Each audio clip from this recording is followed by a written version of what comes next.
35 years na akong umiinom mismo ng metoprolol. Pati si Doc Lisa, many years na rin umiinom. So, alam na alam ko lahat itong mga benefits at side effects many years ago pa. So, pag ang ending olol, beta blocker siya. Pero ang sikat usually ay, ang mga sikat, propranolol, carvedilol, atenolol, metoprolol. Yan ang mga common na binibigay. Halos pare-pareho yung effect. Pero, yung metoprolol at atenolol, medyo iba siya. Medyo pang puso siya talaga. Kaya ito yung gusto ko. Ang gusto ko, metoprolol and atenolol, cardio-selective siya, beta-1, pang puso siya talaga. So, meron siyang maganda siya sa high blood, pampabagal ng heart rate, pang-relax ng puso, more sa puso. Itong mga ibang gamot, propranolol, carvedilol, marami pang ibang effect. So, minsan meron ding mga side effects. So, titingnan natin yung equivalent dose, ito meron mga equivalent dose. Ang metoprolol, usually sa atin, sa Pilipino, mga 50 milligrams twice a day binibigay. Yan ang medyo normal dose. Ang pinakamataas usually na binibigay ko sa Pilipino, for the Filipino patient, 100 milligrams twice a day. Parang sobrang taas na yon. So, 100 milligrams twice a day, 200. Pero sa Amerika, hanggang 400 milligrams. Pero never ako nagbigay ng ganun kataas. Tingin ko baka sobra yon sa Pinoy. Kasi Pinoy maliit eh. Di ba? Maliit yung katawan. Mas maliit ang katawan, mas payat, mas mababa ang dose. Yung mga American size, siguro kaya nila. So, actually ako, ang iniinom namin, mas mababa pa sa 50 twice a day. 1/4 lang ang iniinom ko. Minsan 1/4, minsan 1/2. Ganun lang kami. Pinahati-hati pa natin. Equivalent ng carvedilol is mga ganito. Mababa rin dose ng carvedilol. 12.5 twice a day or mas mababa pa.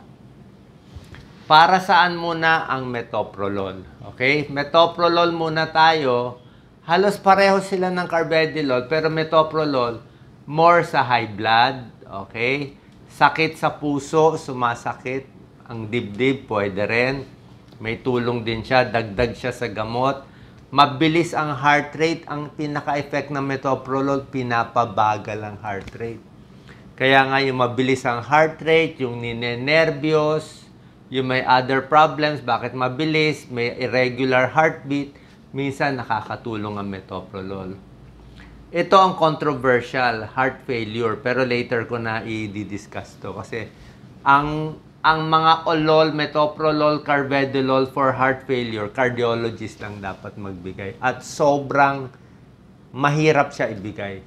Okay? Very sensitive. Mamaya ko explain bakit mahirap. So, hindi ko to mapapayo sa ordinaryong tao, cardiologist lang pwede. Bara sa puso, pwede yan. High blood, pwede yan bigay. Para sa migraine, actually off-label to, pero sa migraine, may tulong din siya, prevents migraine.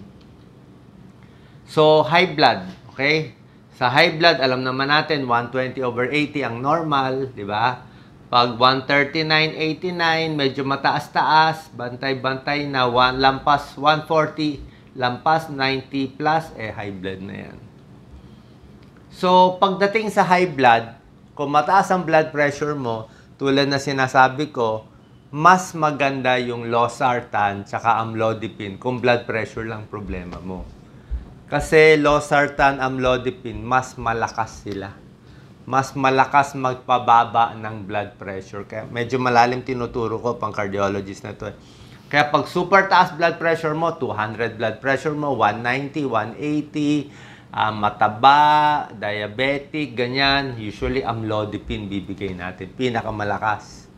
Pangalawa, yung mga sartan. Second, malakas. Losartan, valsartan, telmisartan. Pangatlo, ang pinakamahina, magpababa, metoprolol at yung mga ibang olol like atenolol. Mas mahina, siguro ang bababa lang, mga 5 points o 10 points lang. Mas mahina siya. Pero sabihin mo, mahina nga siya sa high blood, 'di ba? Pero marami siyang other effects eh. Kaya niya, tulad na nga sinabi ko, pinapabagal yung puso. 'Di ba? Para hindi mapagod ang puso nyo. Yung mga na-heartbreak, 'di ba? May mga broken heart syndrome, nasisira yung puso. So, mas mabagal ang tibok, mas hinihina konti, mas relax, mas kalmado. 'Di ba? Yung pagbagal ng heart rate, malaking tulong yun, lalo na sa mga may mabibilis na heart rate. So, may other benefit siya. Pag-usapan ko lang konti, okay, pinakita ko na yung benefits, di ba? Yung carvedilol, halos ganun din naman. Pwede rin siya sa high blood, yun din naman, binibigay din siya. Pero ito kasing carvedilol, para sa akin, usually dapat cardiologist ang magbibigay nito. Internist cardiologist. Kasi usually binibigay ito pang heart failure, pang special med siya. Hindi siya usually, kung ang problema mo lang, mabilis ang heart rate o high blood, doon na tayo sa metoprolol. May generic, may mura. Ito, special class siya. Pwede rin pang high blood, pwede rin pang angina, pero binibigay siya ng, ulitin ko mababang dosis pang heart failure. Okay? Pero cardiologist lang magbibigay kasi sobra selan. Ang baba nga ng dose sa heart failure, diba 25 mg siya. So, 25 hatiin mo, 12.5. 12.5 hatiin mo, 6.25. 6.25 hatiin mo pa, 3.125. Kaya nga may tableta na 6.25. Ganun kababa ang dose niya. Kasi nga sa heart failure, ang mababang dose ng carvedilol baka makatulong. Pero pag binigay yung carvedilol, babantayan yung pasyente 1 week, 2 weeks. Kasi pwedeng gumanda heart failure niya, or pwedeng lumala. Yan ang problema.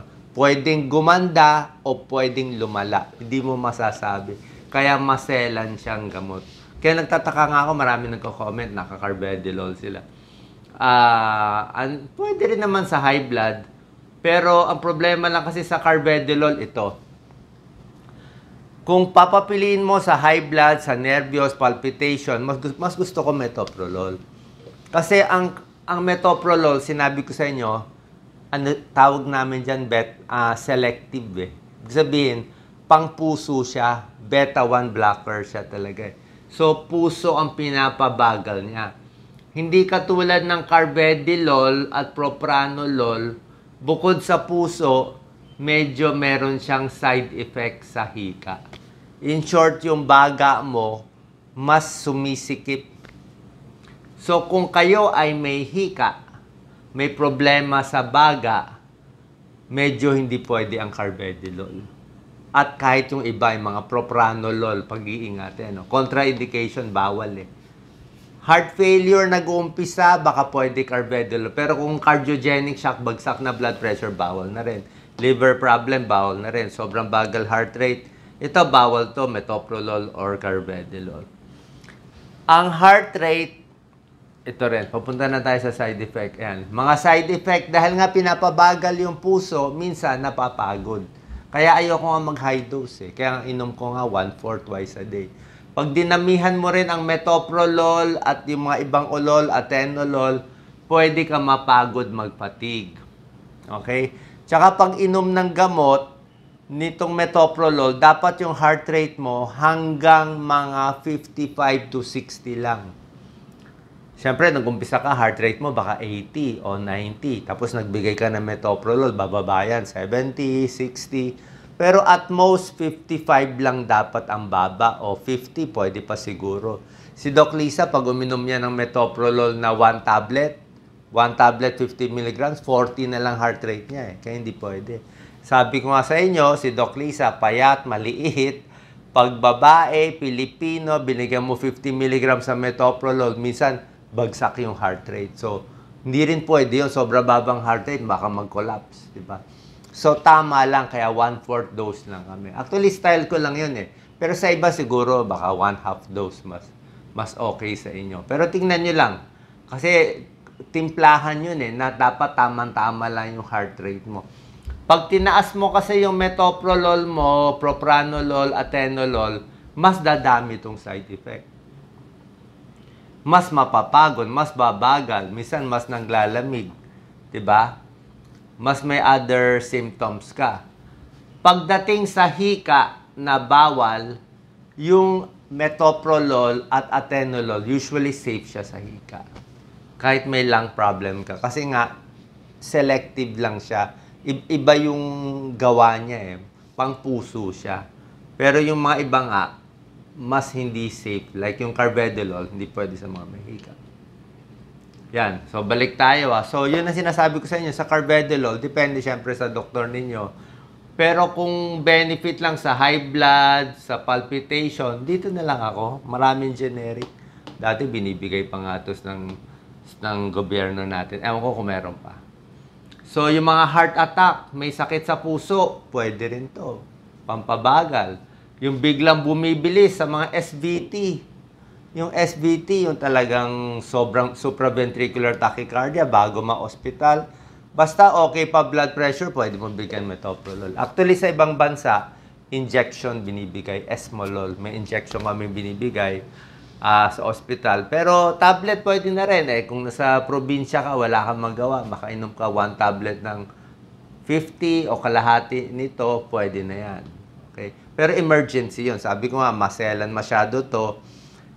Dapat doktor pa rin magbibigay. Pero pinapakita ko sa inyo pros and cons Kasi usually, doktor nyo, makikita naman kayo once every 3 months or 6 months lang kung may pambayad kayo.